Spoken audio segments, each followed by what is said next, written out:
Aibong wala හැමදෙනාටම welcome back to my channel.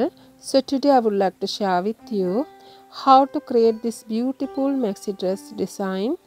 ඉතින් රැඳිලා ඉන්න video එක අවසන් වනතුරු ඔයාලටත් පුළුවන් මේ ගවුම සඳහා අවශ්‍ය කරන බ්ලොක් එක ඊටාම පහසුවෙන් කොහොමද නිර්මාණය කරගන්නේ කියලා ඉගෙන ගන්න.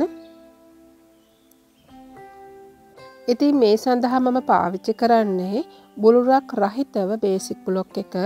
ඉතින් ඔයාලට පුළුවන් මේ බේසික් බ්ලොක් එක කොහොමද නිර්මාණය කරන්නේ කියලා ඉගෙනගෙන මේ විදිහට ඔයාලට අවශ්‍ය කරන බේසික් බ්ලොක් එකේ වට ඉන දක්වා ඇඳ ගන්න.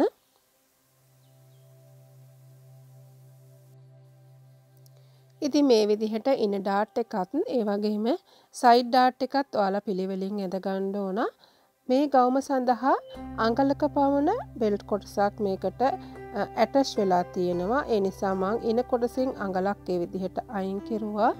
දැන් ඔයාලා ඉදිරිපස කර ගැඹුරු අඟල් 7ක් අරගෙන මූලික කරපළලින් අඟලක් වැඩි කරගන්න. ඒ වගේම ඔයාලා අඳින උරහිස විදිහට ගන්න අවශ්‍ය වෙන්නේ අඟල් 1.5යි.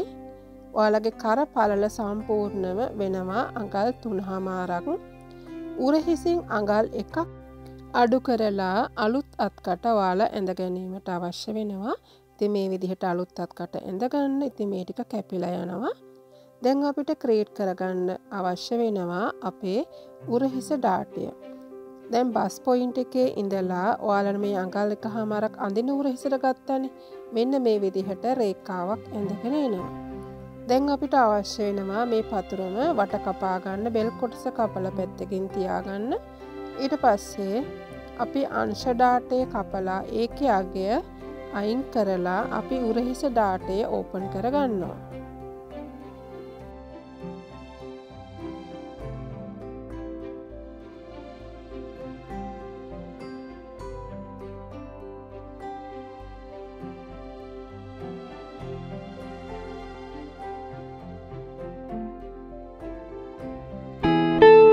දැන් මේ පේන විදිහට අපි අංශ ඩාටයේ අගය අයින් කරලා මේ විදිහට අපි වහ ගන්නවා.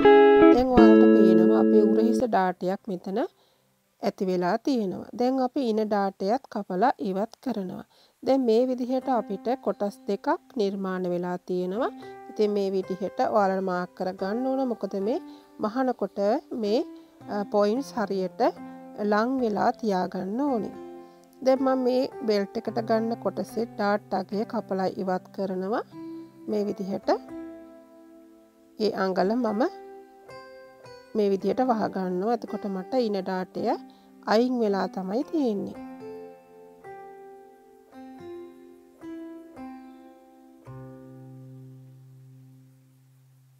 ඉතින් මේ කොටසින් දෙකක් අවශ්‍ය වෙනවා.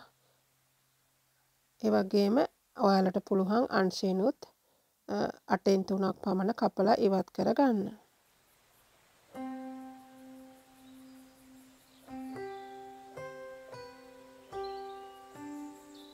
ඉතින් මේ විදිහට ඔයාලා මෙහුම් වාසේ තියලා තමයි මේක මහ ගන්න ඕනේ. ඉතින් මම මේ විදිහට තියලා ඔයාලට පෙන්නනවා කොහොමද මේකේ ත්‍රිමාන හැඩය පෙන්වුම් කරන්න කියලා.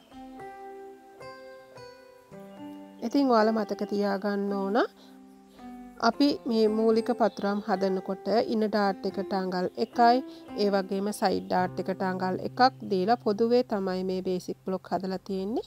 ඉතින් ඔයාලට හරියටම ඔයාලගේ ඩාට් පළලවල් ගණනය කරලා බේසික් බ්ලොක් හදා ගන්න පුළුවන්. ඔයාලා විශේෂයෙන් ඇඳුමක ත්‍රිමාන හැඩය වැඩිපුර පෙන්වුම් කරන්න අවස්ථාවල ඔයාලගේ මිනුම් වලට අනුකූලවම බේසික් බ්ලොක් එකක් හදා ගැනීම ඉතාම අවශ්‍ය වෙනවා. ඉතින් මගේ ක්ලාසස් වලට සම්බන්ධ වෙන ඔයාලා දන්නවා කොහොමද මේ දේවල් නිසියාකාරව කරගන්නේ කියලා. ඉතින් ඔයාලට මේ විදිහට කපාගත්ත කොටස් ටික පැත්තකින් තියාගෙන දැන් අපි යනවා පිටිපස්ස කොටස නිර්මාණය කරගන්න. ඉතින් මේකෙන් දෙකක් අපිට අවශ්‍ය වෙනවා පළු දෙකට. මතක තියාගන්න මේ හැම කොටසකටම මැහුම් වාසේ තියා ගැනීම අනිවාර්ය වෙනවා. දැන් මෙතනදී ඔයාලා සෙන්ටර් ෆ්‍රන්ට් එකේ නැම්මට ගන්න නැතුව මේ විදිහට මැහුම් වාසේ තියලා අරගෙන මූට්ටුවක් දාලා මේක ජොයින් කරගන්න පුළුවන්.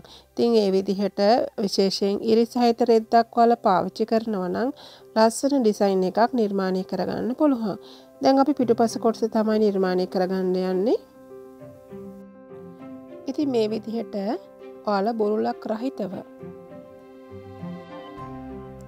බේසික් බ්ලොක් එකේ පිටුපස කොටස අරගෙන වට ඇඳ ගන්න. ඉන දක්වා පමණයි අපිට අවශ්‍ය වෙන්නේ. ඊට පස්සේ ඉන ඩාට් එකත් මම මේ විදිහට ලකුණු කර ගන්නවා. ඊට පස්සේ මතක තියාගන්න අපි ඉදිරිපස කර පළල අඟලකින් වැඩි කරගත්තා වගේ පිටුපස කර පළලත් අඟලකින් වැඩි කරගන්නවා. පිටුපස කර ගැඹුරත් අඟලකින් වැඩි කරගන්නවා. ඒ වගේම අපේ උරහිස පළලින් අපි අඟල් එකක් අඩු කරගත්තා. ඊට පස්සේ අපිට ඉතුරු වෙනවා අඟල් 1.5. ඒ අඟල් 1.5 හරි මැදින් මාක් කරලා ඔයාලගේ ඩාට් එක දක්වාම ඉරක් ඇඳගෙන එනවා.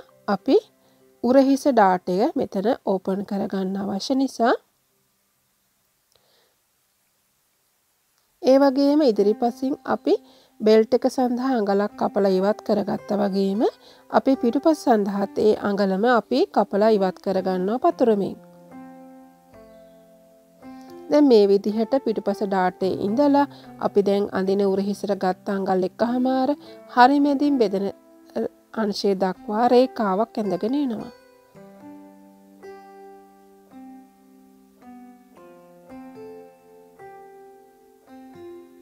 ඒ වගේම මතක තියාගන්න ඔයාලා සිපර් එකක් දානවා නම් මේ විදිහට 8න් 3 සිට අඟල් භාගයක් 8න් 4ක් මේ විදිහට මාක් කරලා ඊට පස්සේ ඇතුලෙන් අඩු වෙන ගාන පිටින් මේ විදිහට එකතු කරනවා.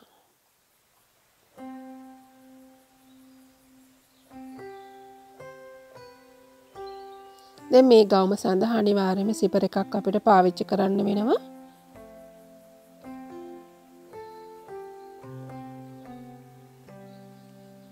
ඒ නිසා තමයි මම මේ විදිහට සිපරේ සඳහා අවශ්‍ය කරන ඒ හැඩය මතු කරලා ගත්තේ. එතකොට ඔයාලට ලස්සනට පිරට හේතු වෙන්නේ මේ සිපර් එක පාවිච්චි කරන්න පුළුවන්. මේ විදිහට මම බෙල්ට් එකේ ඩාට් අගයත් කපලා ඉවත් කර ගන්නවා.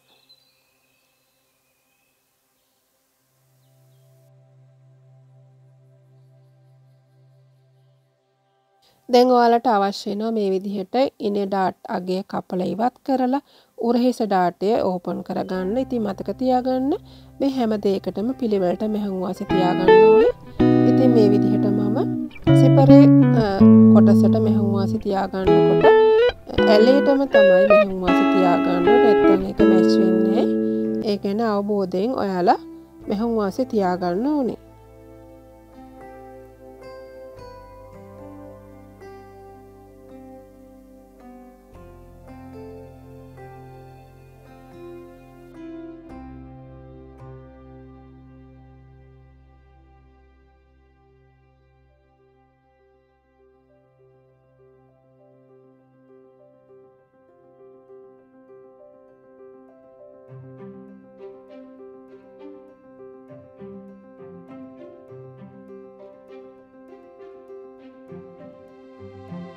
ඉතින් මතක තියාගන්න ඔයාලා හදාගත්ත බෙල්ට් එක ඉදිරිපස කොටසින් නැම්මට හදාගන්න ඕන. ඒ වගේම පිටුපස කොටසේ දෙකක් අපිට අවශ්‍ය නේ. පිටුපස කොටස් දෙක ඔයාලා ඉදිරිපස පළුවට ඒ කියන්නේ බෙල්ට් එකට සම්බන්ධ කරගන්න. මොකද මේක සිපර් එකක් එක්කනේ එන්නේ. ඒ නිසා ඔයාලා පිළිවෙලට ඒක හදාගන්න ඕනේ.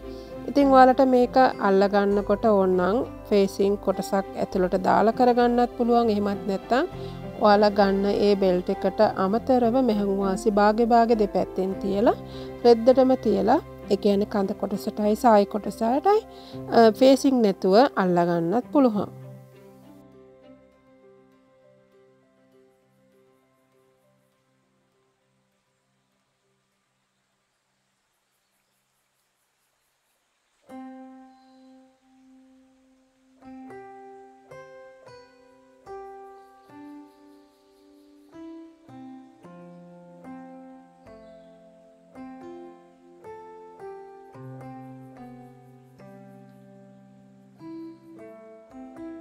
දැන් අපි බලමු සාය කොටස සඳහා කොහොමද මේ පතුරම නිර්මාණය කරගන්නේ කියලා.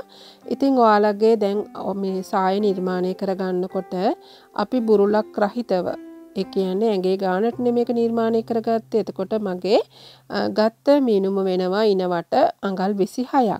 එතකොට ඒ අඟල් 26 හතරට බෙදාගත්තාම 6මාරක් එනවා. එතකොට මේ මැක්සි ඩ්‍රෙස් එකේ උස අපි ගත්තොත් එහෙම ඉහළ කොටසට අඟල් 10ක්. ඊට පස්සේ දෙවෙනි කොටසටත් අපි අඟල් 10ක් ගන්නවා. එතකොට අපි මේ පැටර්න් එකට අනුව තමයි ඒ කියන්නේ මේ නිර්මාණය කරලා තියෙන ගවුම් මෝසලට අනුව තමයි මේ බ්ලොක් එක හදන්නේ. දල වශයෙන් අපි හිතලා මේ මිමි ටික ගන්නවා. එතකොට පළවෙනි කොටසේ උසත් මම අඟල් 10ක් තීරණය කරනවා. දෙවෙනි කොටසේ උසට අඟල් 10ක්ම ගන්නවා. හැබැයි තුන්වෙනි කොටසේ උසට ඊට වඩා වැඩිපුර ඔයාලට ගන්න අවශ්‍ය වෙනවා. සම්පූර්ණ මේ ගවුමේ සාය කොටසේ උස විදිහට මම අරගෙන තියෙන්නේ අඟල් 40යි. උතර මේ 4ෙන් බෙදලා තමයි මෙතන මම අරගෙන තියෙන්නේ. එතකොට 26 4ට බෙද්දාම 6මාරයි. දැන් අපිට අවශ්‍ය වෙනවා රැලි ගාණක් මේකට එකතු කරන්න. ඉතින් ওই පැටර්න් එකට අනුව ගොඩාක් රැලි දීලා නැහැ. ඒක ඔයාලට පේනවා. එතකොට පළවෙනි කොටස සඳහා ඔයාලට අඟල් 5ක් පමණ රැලි යොදා ගන්නව නම් දෙවෙනි ලේයර් එකට ඊට වඩා යොදා ගන්න ඕනේ. එතකොට පළවෙනි එකට අඟල් 5ක් අපි යොදා ගන්නවා කියන්නේ හතර පැත්තට අඟල් 20ක් ඔයාලට වට එනවා. මොකද මේ හතරෙන් බෙදලානේ අපි මේක හදලා තියෙන්නේ ඉනවට. එතකොට අඟල් 20ක කොටසක් ලැබෙනවා සාය කොටසේ මේ රැලි සඳහා. එතකොට අපි දෙවෙනි කොටසට යන් දෙවෙනි ලේයර් එකට මේ විදිහට අපි අඟල් 10ක් එකතු කරගමු. එතකොට අපිට එනවා මේක හතරට බෙදලා ගත්ත නිසා ඉනවට. එතකොට අපිට එනවා රැලි සඳහා අඟල් 40ක්. ඒ කියන්නේ ඉදිරිපසට පළු දෙක නම් 10 10 20යි. එතකොට පිටිපස්සෙත් පළු දෙකක් තියෙනවානේ. එතකොට ඔක්කොම වට ප්‍රමාණය දෙවෙනි ලේයර් එකේ අඟල් 40යි. ඉතින් ඔයාලට ඒක වැඩි කියලා හිතෙනවා නම් ඔයාලට අඩු කරගන්න පුළුවන්. ඊට පස්සේ අන්තිම ලේයර් එකට අපි එකතු කරුවොත් එහෙම අඟල් 15ක්. එතකොට අපිට 26 4ට බෙද්දාම 6මාරයි. 6මාරයි 15යි අපිට එනවා 21මාරක්. එතකොට මේ විදිහට අපිට 21මාරේව හතරක් තමයි පහළ ලේයර් එකට එන්නේ. එතකොට හතරෙන් බෙදලා මේක වැඩි කරගන්න ඕනේ. ඉතින් ඔයාලට මේ රැලි වලට දාලා තියෙන සංඛ්‍යාව අඩු වැඩි කරගන්න පුළුවන් ඔයාලගේ කැමැත්ත පරිදි. ඉතින් ඒක කිසි ප්‍රශ්නයක් නැහැ. මතක තියාගන්න ඉන හතරට බෙදලා ඊට පස්සේ තමයි ඔයාලට මේ රැලි ගාන මම එකතු කරලා දීලා තියෙන්නේ. ඊට පස්සේ ඔයාලට පුළුවන් මේ ගාන දැන් හදලානේ තියෙන්නේ. එතකොට රෙද්ද මත තියලම මේ විදිහට කපා ගන්න පුළුවන්. මෙතන බ්ලොක් එකක් නෙමෙයි මං හැදුවේ. ඔයාලට මම පෙන්නුවේ කොහොමද අපේ මේ මිමි ගණන් සකසා ගන්න කියලා. දැන් මේ මිමි ගණන් ටික ඔයාලා ලියාගෙන රෙද්ද මේ විදිහට ගණනය කරලා ඊට පස්සේ පිළිවෙලට කපා ගන්න ඕනේ. එතකොට ඔයාලට පුළුවන් ඒක ගැද කරලා තට්ටුවෙන් තට්ටුවට එකට හිටනසේ හදාගන්න. ඉතින් හරිම ලේසියෙන් කරගන්න පුළුවන්. මගේ channel එකේ මේ වගේ layers දාපු සායවල් මම මහලා තියෙනවා. ඒ වීඩියෝ ඔයාලට බලන්න පුළුවන්. ඉතින් හරිම පහසුවෙන් කරගන්න පුළුවන් මේ ගවුම. මං හිතනවා ඔයාලා ලොකු දැනුමක් මේ වීඩියෝ එක තුලින් ලබා ගන්න ඇති කියලා. ඉතින් ඔයාලා කැමති නම් යාළුවොත් එක්ක share කරන්න. ඒ වගේම ඔයාලගේ වටිනා කමෙන්ට්ස් එක දාන්න. ඔයාලගේ යෝජනා චෝදනා ඔයාලට පුළුවන් පහළ කමෙන්ට් බොක්ස් එකේ දාන්න. ඉතින් හමුවෙමු නැවතත් ඔයාලා හැම දිනාටම ප්‍රයෝජනවත් වීඩියෝ එකකින්. Thank you so much for watching my video. See you with another valuable video. Till then, take care. Bye bye.